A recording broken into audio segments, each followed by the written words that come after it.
Saat melakukan kunjungan kerja ke Tapanuli Tengah, Sumatera Utara Jumat lalu, Presiden Joko Widodo sempat melontarkan pernyataan perlunya pemisahan antara agama dan politik.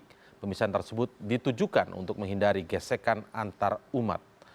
Presiden Joko Widodo meminta semua pihak untuk tidak mencampur adukan persoalan politik dan agama. Presiden juga berpesan agar masyarakat menghindari konflik horizontal seperti antar suku atau antar agama. Selain itu, para pemuka agama diminta untuk mengingatkan umat tentang keragaman yang harus dijaga agar tidak menimbulkan perpecahan.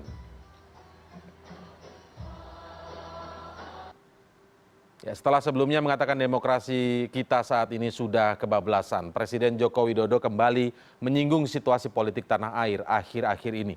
Kali ini Presiden meminta agar masyarakat bisa benar-benar memisahkan antara agama dan politik. Haruskah urusan politik dipisahkan dari urusan agama? Apakah memaknai keberagaman dan menjaga stabilitas sosial politik adalah dengan memisahkan agama dan politik? Kami mengulasnya malam hari ini dengan Ferdinand Hutahain yang merupakan pimpinan Rumah Amanah Rakyat. Selamat malam. Selamat malam. Ferdinand, terima kasih sudah hadir.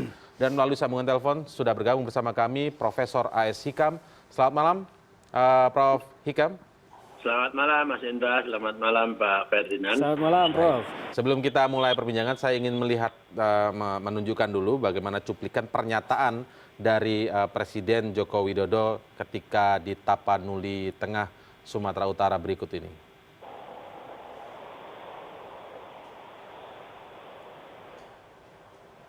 Ya, ini adalah pernyataan dari Presiden Joko Widodo yang kami ambil dari cnnindonesia.com.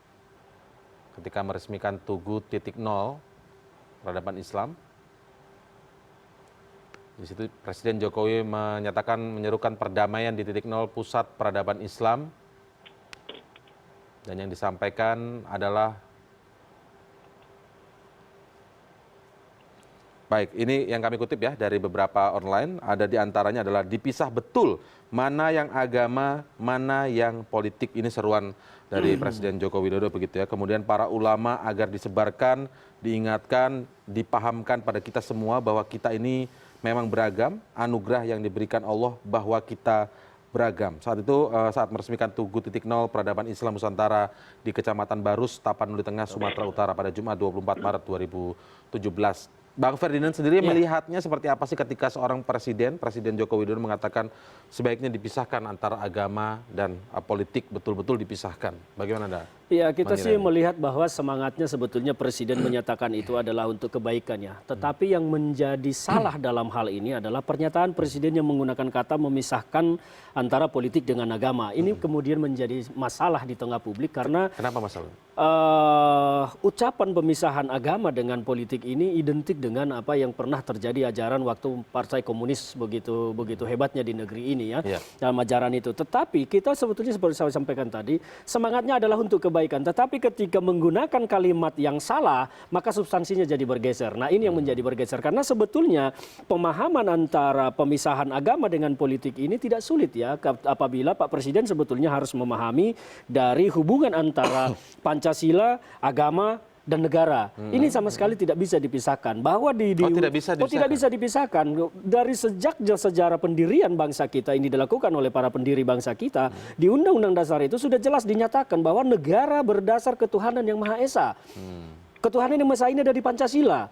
Kemudian bahwa ini menjadi segala sumber hukum di negara kita, artinya semua situasi dan pelaksanaan pemerintahan di negara ini harus bersumber kepada ketuhanan yang Maha Esa. Ketuhanan yang Maha Esa itu hanya kita bisa dapat dari agama. Ketika memisahkan agama dari politik artinya akan memisahkan manusia dari Tuhannya, memisahkan manusia dengan agamanya. Kita memaklumi memang di sini konteks yang sebetulnya ingin disampaikan Presiden adalah harusnya menyatakan jangan memperalat agama untuk tujuan politik. Itu betul, atau itu betul. Mempolitisasi agama. Nah, itu yang harusnya disampaikan Presiden.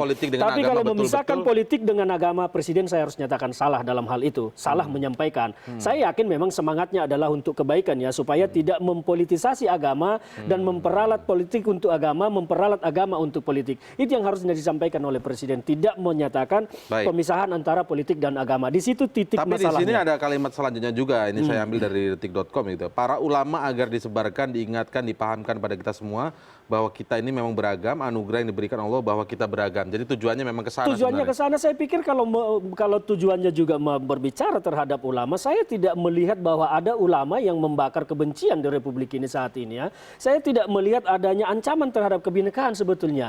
Kita melihat aksi 212 dan 411 ya. Saya melihat dan mengamatinya dari dekat.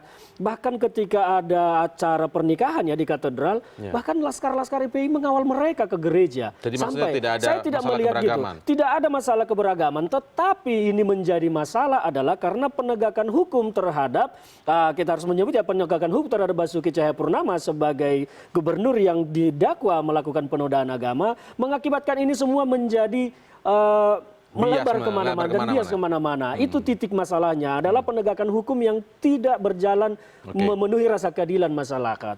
Intinya di situ. Baik, kalau Prof. Hikam sendiri pendapatannya seperti apa ketika Presiden menyatakan sebaiknya dipisah betul mana yang agama, mana yang politik?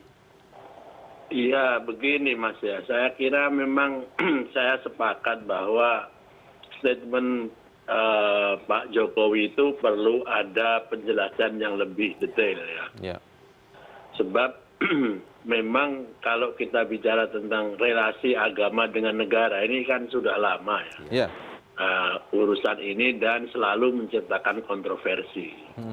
Jadi kalau Pak Ferdinand tadi mengatakan bahwa kalau yang dimaksud itu adalah agar jangan politisasi agama dan jangan menggunakan agama untuk bermain politik.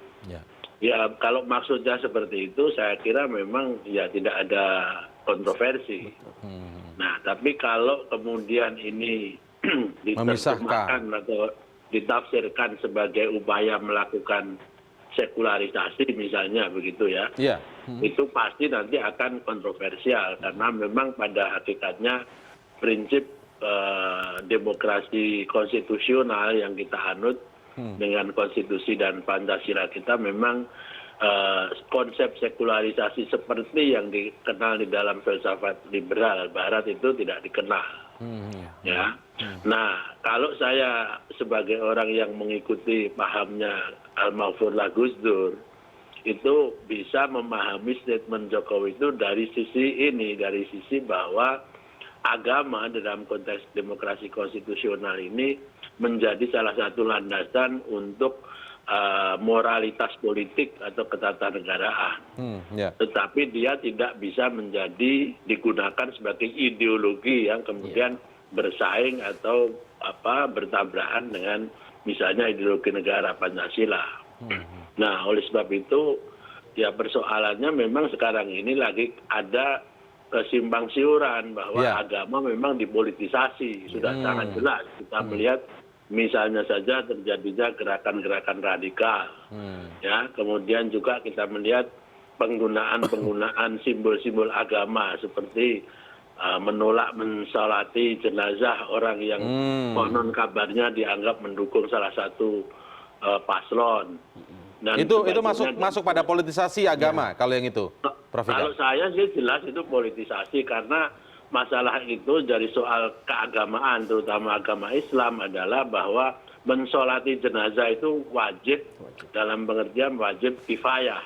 Kalau tidak dilakukan maka satu komunitas berdosa. Jadi harus ada yang melakukan sholat. Nah kalau kemudian sholat jenazah digunakan untuk menstigma orang, berarti sudah politisasi, bukan lagi masalah keagamaan lagi itu. Tapi itu menyalahi agamanya itu sendiri tidak kira-kira? Ya jelas dong. Tadi kan saya katakan menurut mazhab Imam Syafi'i yang namanya mensolati jenazah itu adalah wajib atau fardu kifayah. Fardu kifayah itu adalah fardu atau kewajiban yang harus dilakukan secara kolektif. Kalau satu saja sudah melaksanakan maka kolektivitas sudah tidak berdosa. Tapi kalau tidak ada satu pun maka seluruh kolektivitas itu atau komunitas itu berdosa. Nah oleh karena itu masalah agama itu. Nah kalau kemudian sampai dipakai untuk spanduk, untuk ini jangan mensolati orang penista agama, itu memang konotasinya sudah politik. Walaupun banyak juga yang mencoba untuk tidak menolak ya kalau dibilang seperti itu. Tapi bagi saya itu sudah politisasi. Baik, tapi bagaimana begini? Saya masih ke Prof. Hikam dulu ya. Dari sisi tadi Anda melihat itu politisasi agama, seperti contohnya adalah menolak untuk mensolati jenazah yang mereka mungkin memilih salah satu paslon yang dianggap ada aturan di hukum agamanya begitu, ada aturan khusus begitu ya. Tetapi itu pun menyalahi ajaran agamanya begitu sebenarnya. Jadi kalau yang menyalahi dari sisi agamanya sudah salah, maka bisa jadi juga itu menjadi politisasi. Tapi bagaimana kemudian kalau yang meyakini bahwa ajaran dari sisi agamanya itu benar begitu, kemudian disiarkan begitu ya, didakwahkan gitu kalau misalnya pada salah satu agama dengan dengan jamaah yang lain atau dengan umat yang lain misalnya begitu. Apakah itu ukuran politisasi agamanya sampai sebatas mana sih, Prof. Hikam? Ya begini, kalau memang orang meyakini seperti itu, tapi kan tidak bisa kemudian dipakai sebagai kebijakan publik, Mas. Ya kan? Jadi masalah pensolati itu sudah merupakan keputusan dari keputusan dari komunitas itu sendiri yang mengikuti aturan main madhab tertentu, begitu kan? Nah, oleh karena itu kalau kemudian dipakai untuk menghukum seseorang hanya karena masalah politik, pilihan politik, maka itu sudah jadi politisasi. Begitu. Jadi jelas sekali politisasi itu kan ada sebabnya. Sebab apa itu dilakukan. Kalau alasannya bukan seperti itu, misalnya orang yang meninggal itu tidak dilakukan atau tidak jelas dan lain sebagainya, mungkin masih bisa. Tetapi kalau sudah jelas dia itu orang komunitas di situ, agamanya Islam dan lain sebagainya, tetapi hanya perbedaan soal memilih saja kemudian dipakai, itu kan politik namanya. Baik, tapi itu artinya bukan berarti memisahkan agama dan politik ya? Oh enggak. Itu beda lagi artinya. Bukan, kalau pemisahan agama dan politik dalam pengertian tadi saya itu adalah seolah-olah bahwa nilai-nilai agama itu tidak bisa masuk dalam kehidupan politik. Kalau itu tidak mungkin karena secara konstitusional kita sendiri mengakui bahwa landasan filosofi dari negara kita sendiri adalah menggunakan sila nomor 1 itu. Nah, penempatannya itulah yang kadang-kadang menjadi kontroversial, Mas. Saya memilih untuk melihat bahwa agama harus ditempatkan bukan sebagai ideologi, tetapi sebagai landasan, salah satu sumber landasan moralitas berkehidupan politik dan kenegaraan. Oke, kalau Bang Ferdinand sendiri melihat batasan tipis antara yang dimaksud politisasi agama dengan memisahkan agama dan politik ini nanti misalnya kayak begini dengan contoh kita coba aplikasikan ya agar tidak menjadi teori yang mengawang-awang gitu. Kita langsung contohkan aplikasikan seperti yang dicontohkan Prof. Hikam salah satunya. Misalnya kemudian ada seorang yang dengan agamanya sangat yakin dengan misalnya kemudian tidak memilih salah satu pemimpin yang dianggap tidak seagama dengan dirinya. Dia yakin dengan agamanya itu dan kemudian ada pemimpin agama yang kemudian menyampaikannya itu berulang kali dalam sebuah dakwah begitu. Nah, bagaimana melihat bahwa ini adalah politisasi atau tidak politisasi? Ya memang sangat tipis sekali ya. Kita sangat susah memisahkan kapan dia dipolitisasi, kapan tidak dipolitisasi. Kalau kita melihat begini, ulama itu kan menjelaskan kepada jemaahnya bahwa ada ajaran agama begini, memilih pemimpin. Nah sekarang kan bahwa perdebatan di internal pun masalah yang dimaksud di situ pemimpin atau apa kan belum tuntas juga. Sehingga memang ini menjadi kontroversi. Karena sebagian bilang bahwa yang saya pelajari gitu ya, saya bukan ahli agama ya. Yang saya pelajari dari kutipan-kutipan banyak ulama dan beberapa sahabat yang berbicara bahwa ini bukan pemimpin agama tetapi pemimpin pemerintahan. Nah ini kan menjadi kontroversi masih juga. Ada perdebatan. Tetapi menurut saya begini bahwa ketika ulama menjelaskan kepada jemaahnya di sepanjang itu di dalam koridor mereka, di dalam tempat beribadahnya, saya pikir itu bukan politisasi. Tapi ketika itu masuk di ruang umum, di ranah publik, memang itu bisa kita kategorikan menjadi mempolitisasi ya, mempolitisasi. Tapi bagaimana misalnya itu terjadi di sebuah rumah ibadah, tapi kemudian ada yang melakukan merekam dan mengunduhnya ke sosial media misalnya. Ini kan yang menjadi seperti yang saya sampaikan tadi, sangat sulit kita memisahkan apakah ini semangatnya mempolitisasi agama atau tidak. Ya, sangat tipis sekali. Tetapi begini aja lah, bahwa memang agama ini harus ditempatkan sebagai aturan landasan moralitas kehidupan manusia.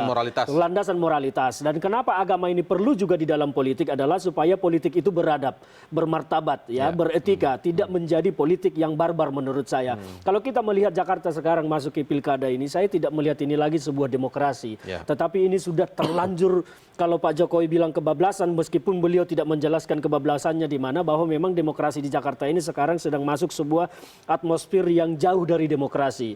Ini sekarang demokrasi di Jakarta ini menghalalkan segala cara, padahal semangat demokrasi itu kan adalah menegakkan kedaulatan rakyat, bahwa suara rakyatlah yang paling tinggi. Jadi Anda memang setuju juga dengan pernyataan Presiden Jokowi soal yang kebablasan ini?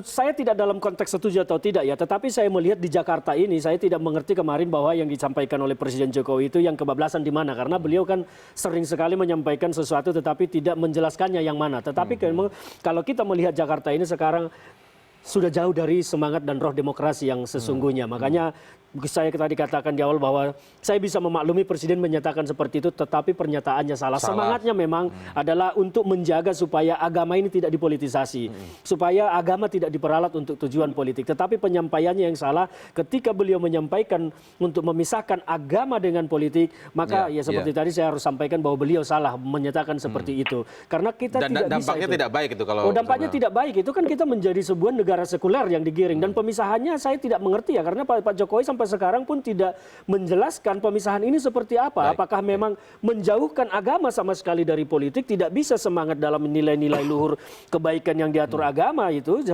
tidak boleh masuk politik. Nah terus nanti kalau politik tanpa nilai-nilai luhur yang diajarkan oleh agama dan nilai-nilai ketuhanan, politik yang kita anut itu mau seperti apa? Ini yang menjadi masalah ketika politik dipisahkan dengan agama. Ada yang bilang tadi maklumi, mungkin maksud Presiden adalah yang lain, tapi apa yang diucapkan kemarin itu mungkin bisa kalimatnya yang tidak tepat sehingga menggeser substansi.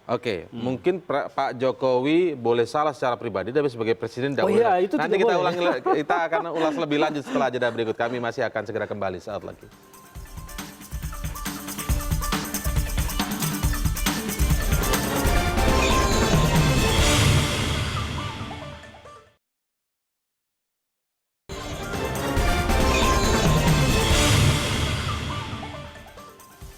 Kita masih berbicara tentang atau mengulas tentang mengkaji tentang pernyataan Presiden di Tapanuli Tengah Sumatera Utara pada hari Jumat lalu yang mengatakan bahwa sebaiknya dipisah betul antara agama dan politik, meskipun konteksnya tadi dianggap bukan seperti itu, tetapi hanya untuk menghargai keberagaman dalam politik. Dan kita akan coba melihat kembali apa saja yang menjadi komentar dari kali ini dari Menteri Agama.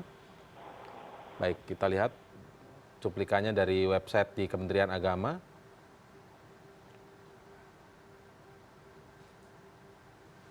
Baik, kita lihat ya. Di sini Jokowi menghendaki simbol itu bisa menjadi pegangan falsafah seluruh masyarakat di Indonesia. Dia menginginkan kedamaian antar suku, agama, dan ras tetap dirawat dan tidak rusak hanya karena kepentingan politik semata. Sebenarnya ini. Saya langsung saja ke Prof. Hikam. Prof. Hikam, apakah ini konteksnya sebenarnya senada, seirama begitu, seperti yang pernah disampaikan oleh Presiden Jokowi beberapa waktu lalu terkait dengan atau menyinggung tentang demokrasi yang kebablasan? Ya, jadi kalau saya sih, Ya, silakan Prof. Ya, saya kira semangatnya Pak Jokowi itu kan ingin menunjukkan bahwa karena Indonesia ini pluralistik ya, dan atau bineka begitu, termasuk dalam kebinekaan beragama. Dan di dalam beragama pun ada kebinekaan, karena dalam agama-agama yang besar ini kan juga ada bagian-bagian atau sekte-sekte atau mazhab-mazhab yang masing-masing juga berbeda-beda begitu. Nah, beliau ingin mendudukkan masalahnya itu agar supaya keberbedaan itu jangan sampai menjadi persoalan yang bisa mencerai-beraikan persatuan, kan begitu. Nah, kemudian itu dirumuskan agar ada pemisahan antara agama dan politik. Nah, inilah jadi statement yang seperti ini memang kemudian harus klarifikasi lagi ya. Atau dijernihkan atau diklarifikasi lah di ini. Nah, itulah yang dilakukan oleh Menteri Agama saya kira. Ya. Jadi sudah cukup dilakukan Menteri Agama ini sudah selesai sebenarnya. Iya, tetapi kan yang namanya statement presiden kan bisa bergulir kemana-mana kan. Iya. Nah, oleh karena itu persoalan ini harus selalu harus ditanggapi oleh pihak-pihak yang bertugas untuk itu ya. Kalau di dalam soal kenegaraan tentu Menteri Agama, kemudian Menteri Dalam Negeri harus mampu menjelaskan apa yang dimaksud oleh Presiden dalam soal ini. Nah, kalau di dalam dunia akademis tentu perdebatan soal ini akan terus terjadi ya, seperti yang saya katakan tadi itu. Jadi memang hal-hal seperti ini barangkali memang perlu dilakukan upaya berkomunikasi dengan yang lebih baik begitu. Saya tidak tahu apakah Pak Jokowi waktu pidato itu menggunakan teks atau tidak. Kalau tidak menggunakan teks memang akan ada kecenderungan seperti ini. Makanya sebetulnya yang lebih aman pakai teks ya? Ya Pak? Lebih aman pakai teks begitu ya? Iya, karena kalau teks itu biasanya kan ada yang menuliskan pidato dan kemudian direvisi dan lain sebagainya, Mas ya.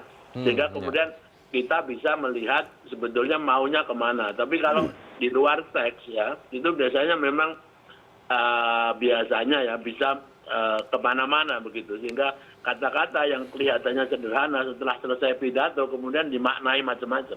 Oke.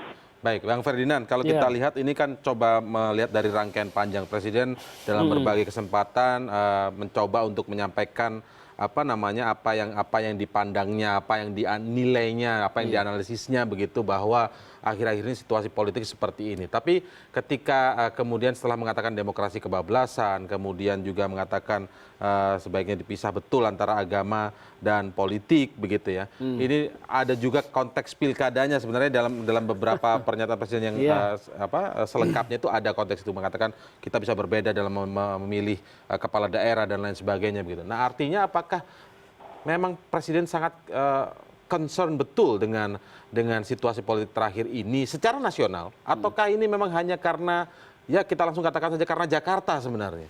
Sebetulnya kalau kita melihat ya dari kemarin ada 101 daerah yang pilkada ya, sekarang kan yang tinggal satu-satunya untuk putaran kedua hanya Jakarta. Bahkan di daerah lain tidak ada masalah. Kita nyatakan tidak ada masalah, bahkan yang berbeda kepemimpinan, berbeda agama, tidak ada masalah. Tetapi kenapa Jakarta sebegini seriusnya, seperti yang saya sampaikan tadi, karena memang didasari adanya penegakan hukum yang tidak memenuhi rasa keadilan masyarakat. Nah, apa yang disampaikan oleh Presiden mulai dari kebablasan, demokrasi kebablasan, terus kemudian memisahkan agama dari politik, seperti saya sampaikan tadi, semangatnya sebetulnya bagus, tetapi saya melihat bahwa Presiden terlalu banyak menggunakan perasaan dalam berstatement, tetapi tidak menggunakan basis-basis atau dasar-dasar referensi yang benar. Ya, kalau kita melihat begini, saya justru malah khawatir ya. Hubungan pernyataan antara Presiden menyatakan memisahkan agama dengan politik, kemudian konsep revolusi mental. Kalau kita hubung-hubungkan ini jauh ke belakang, pada saat zaman leluhur komunis, saya menyebutnya leluhur komunis ya, Karl Marx itu, memang komunis waktu itu sangat ingin memisahkan agama dengan politik. Kenapa? Pada saat itu di Eropa dan Amerika dan Barat pada umumnya, pemimpin-pemimpin dan raja-raja di sana menggunakan agama untuk meninabobokan masyarakat sehingga lupa akan penderitaannya. Jadi penguasanya karena ada janji-janji yang dijanjikan oleh agama. Padahal itu politisasi agama juga? Oh iya, itu mempolitisasi agama. Justru pada saat itu pemerintah dan penguasa lah yang mempolitisasi agama. Sehingga masyarakatnya terninabobokan. Nah, kalau sekarang saya lihat, makanya waktu itu komunis sangat ingin merevolusi mental masyarakat supaya berani melawan pemerintah, supaya jangan menggunakan agama untuk meninabobokan masyarakat. Itu yang terjadi zaman dulu. Nah, sekarang kalau saya melihat ada keterbalikan situasi bahwa pemerintah ingin memisahkan, bukan pemerintah, Jokowi ingin memisahkan agama dengan politik ini karena memang saat ini dengan revolusi mental ya, saya tidak melihat bahwa ini menjadi sama dengan dulu, tetapi memang terbalik, tetapi semangatnya sama. Sekarang kalau memisahkan agama dengan politik ini sekarang karena pemerintah dan Presiden, saya melihat ada ketakutan gerakan masyarakat yang memang bangkit didasari dan dilandasi oleh semangat agama. Tapi semangat itu bangkit bersama-sama pada kita lihat 411 dan 212 seperti saya sampaikan tadi, karena penegakan hukum yang tidak memenuhi rasa keadilan masyarakat. Kalau penegakan hukum memenuhi rasa keadilan masyarakat, saya yakin masalah seperti ini tidak perlu ada dan tidak akan ada. Tetapi karena penegakan hukumnya tidak beres, saya harus menyatakan tidak beres. Tapi sebenarnya begini, jadi muncul. ketika Presiden mengatakan menyampaikan ini, konteksnya kemudian beberapa kali dan konteksnya juga sebenarnya dari pilkada, lebih detailnya adalah permasalahan di Jakarta begitu. Apakah perlu kemudian Presiden sampai menyampaikan ini begitu? Apa maksud saya ketika ini konteksnya adalah sebenarnya kedaerahan, apakah kemudian ini bisa Presiden yang seharusnya skala nasional? Pertama memang begini ya, jadi ada kontradiksi dari sikap Presiden di sini. Kalau masalah yang lain kemarin Presiden menyatakan jangan bawa urusan daerah ke saya. Ya, ketika masalah pilkada ini memang pilkada Jakarta ini beliau memang saya perhatikan sangat konsen, bahkan ya kita tidak bisa menafikan bahwa memang Pak Presiden kita ini Pak Jokowi memang adalah kader Partai Demokrasi Indonesia Perjuangan ya PDIP yang memang juga mendukung Basuki Cahayapurnama sebagai kandidat yang diusung oleh PDI Perjuangan. Jadi kalau Pak Jokowi mendukung Ahok sebetulnya sah-sah saja sebagai pribadi. Tetapi beliau harus benar-benar, justru ini yang harus dipahami oleh Pak Presiden, beliau harus benar-benar memisahkan jabatan Presiden dengan pribadinya mendukung Ahok.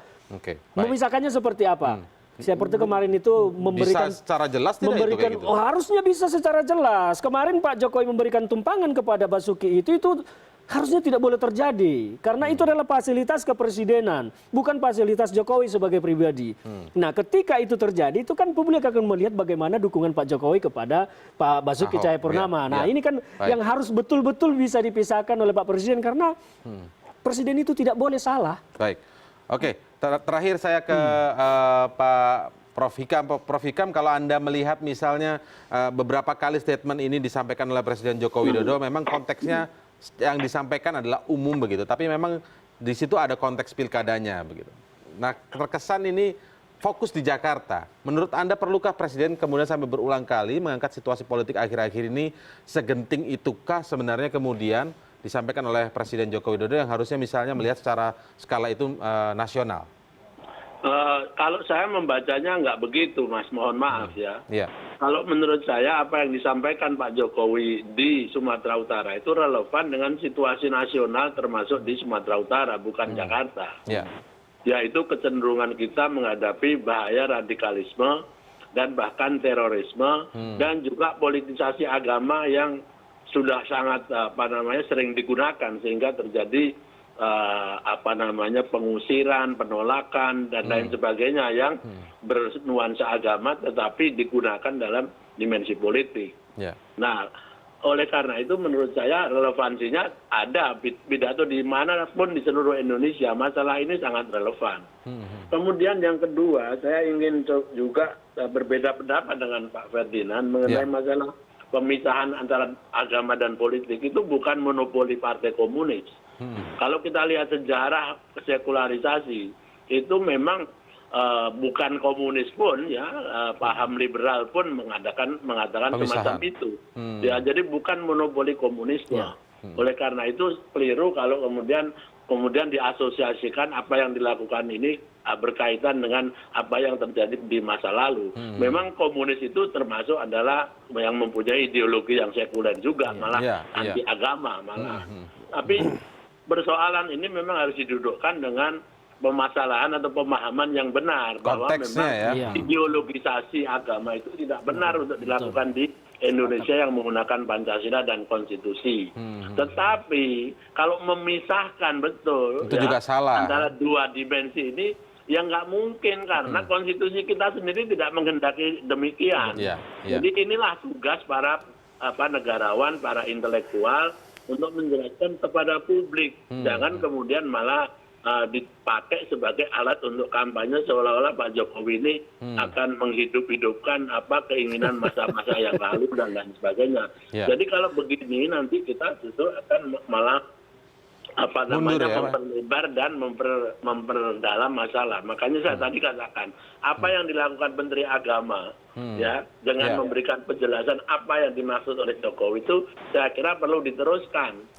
Nah, kalau yang di akademinya ya itu tugas daripada akademisi. Kalau di para aktivis ya tolong juga didiskusikan secara lebih nalar dan lebih santun. Saya kira begitu saja. Baik, baik. Terima kasih Profesor A.S. Ya, Hikam. terima kasih, Pak. Ya, dan juga Bang Ferdinand Hutaien, kita mungkin menjadi melihat sekarang ini bahwa ini mungkin saja konteksnya tidak seperti yang dimaksudkan Ya, atau disampaikan oleh Presiden Jokowi secara terbuka kemarin Ya. begitu ya. Mungkin konteksnya berbeda. Baik, terima kasih sekali lagi telah bergabung bersama kami di CNN.